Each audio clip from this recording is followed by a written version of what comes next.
আমরা ভ্রুযুগলের মাঝখানে চন্দন পরি। এই চন্দন কিন্তু মস্তিষ্ককে ঠান্ডা রাখে।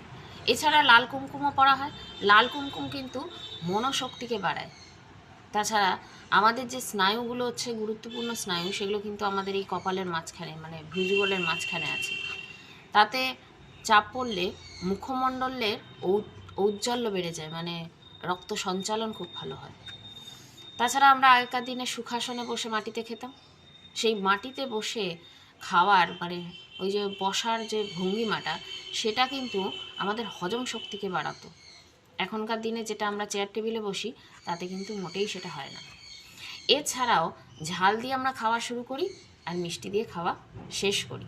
তো ঝাল দিয়ে যে প্রথমে খাওয়া হয়, সেটা বলা হচ্ছে যে তাতে কিন্তু হজম পদ্ধতি অনেক সহজ হয়ে যায়। আর শেষে যে আমরা মিষ্টি খাই, সেই মিষ্টি কিন্তু হজম পদ্ধতিকে অনেকটা ধীর গতিতে করে, তাই শেষে মিষ্টি খেতে বলছে।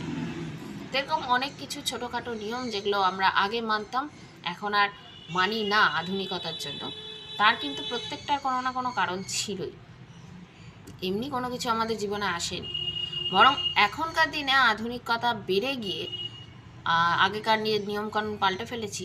তার ফলে কিন্তু আমাদের জীবনে অনেক অসুস্থতাই বেড়েছে বা অসুখ বেড়েছে। তো অসুখ বলতে কিন্তু ওই সুখের অভাব আর কি, ওই অর্থে অসুস্থতা নয়। তো আমরা অনেকেই বলি হয়তো যে কোথায় লেখা আছে এরকম করতেই হবে।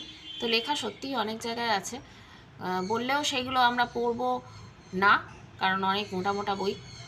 আর সেগুলো আমাদের ধৈর্য বা ইচ্ছা কোনোটাই নেই পড়ার। তাই জন্য সেই কিছু ভালো জিনিসগুলো অনেক ছোট ছোট বইতে কিন্তু আসে, বিক্রি হয়। তো সেইগুলো আমরা পড়তেই পারি, সেগুলো খুব সহজে আমাদের মধ্যে ছড়িয়ে পড়ার জন্যই বিক্রি হয়। তো সেখান থেকেই আমি জানলাম এবং বললাম।